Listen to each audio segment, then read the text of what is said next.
Est-ce qu'on t'a dit que tu devais être polarisante sur les réseaux sociaux pour attirer l'attention et faire potentiellement des ventes? Sauf que là, au lieu d'attirer des clients potentiels, tu passes ton temps à gérer des commentaires haineux. Puis oui, t'en as des commentaires qui sont d'accord avec toi, ça flatte ton ego, ça le nourrit, mais ça remplit pas ton compte en vente pour autant. Inquiète-toi pas, tout le monde l'a essayé, je l'ai essayé, puis à part faire brûler un feu de paille, ça donne pas des résultats sur le long terme. Non, même que ça te nuit. Dans cette vidéo, je te donne 3 raisons de pourquoi je ne donne pas mon opinion sur les réseaux sociaux. Mon nom est Christine Rivet, je suis consultante en communication et leadership et j'aide les entrepreneurs et les gestionnaires à mettre leur énergie au bon endroit avec les bonnes personnes pour atteindre leurs objectifs d'affaires en mariant bienveillance et performance. Moi, ce que je veux, c'est que les gens se sentent bien avec toi, qu'ils aient confiance en toi, puis que quand tu as un projet à présenter, on te dise oui tout de suite. Ça prend un grand pouvoir d'influence et la raison de pourquoi je donne pas mon opinion sur les réseaux sociaux joue sur mon pouvoir d'influence. Raison numéro 1, c'est que les gens sont sur les réseaux sociaux pour se divertir. Ça scroll pendant des heures en écoutant la télé, ils sont pas super concentrés, il y a les enfants qui crient, il y a la télé qui joue.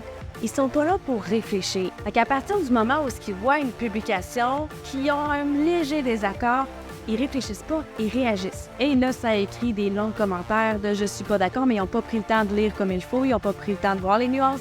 Ils n'ont pas pris le temps de lire entre les lignes. Et toi, c'est sur ton profil et ta page que tu as des longs messages de pourquoi les gens ne sont pas d'accord avec toi. Et évidemment, ça joue sur ton image. Donc, ménage-la ton image. Si tu peux éviter de publier des choses qui peuvent être mal perçues, mal interprétées, juste parce que tu vas être polarisante pour attirer l'attention, ça vaut pas la peine. Raison numéro 2 de pourquoi je ne donne pas mon opinion at large sur les réseaux sociaux, c'est parce que je veux pas créer de conflit.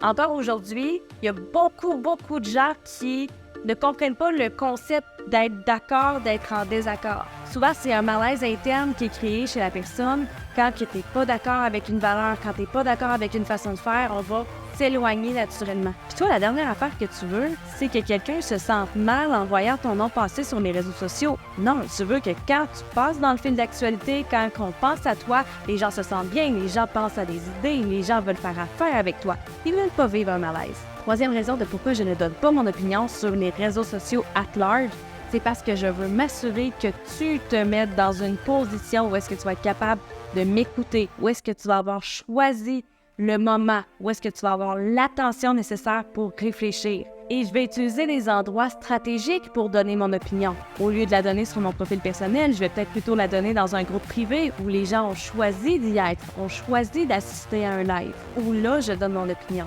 Si les gens choisissent de m'écouter, ils ont naturellement une plus grande curiosité à comprendre ce que je veux réellement dire. Parce que là, sinon, donner mon opinion dans le grand monde du web, c'est comme si j'allais dans la rue puis je donnais mon opinion sur comment ma voisine est habillée. Sûrement que je vais me faire envoyer promener.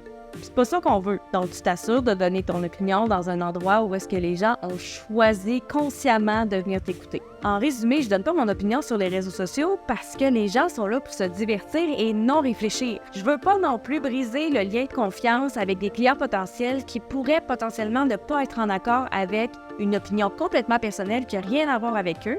Et je veux attendre que les gens soient disposés à entendre ce que j'ai à dire si ça les intéresse, parce que c'est là qu'ils vont m'écouter, puis c'est là qu'ils vont pouvoir faire des nuances et qu'ils vont pouvoir réfléchir convenablement pour grandir dans leurs objectifs. Gars, comme toi, là, ici, là, je te donne mon opinion sur la question, mais tu as choisi d'écouter cette vidéo-là, tu es encore là. Mais si je donnais ces mêmes conseils-là à la caissière à l'épicerie, ça n'aurait pas le même impact. Je t'invite à aimer la vidéo et à partager à un gestionnaire ou un entrepreneur que tu connais. Et n'oublie pas de télécharger mon e-book des 6 erreurs les plus fréquentes à éviter pour déléguer efficacement et sans souci. On se dit à bientôt!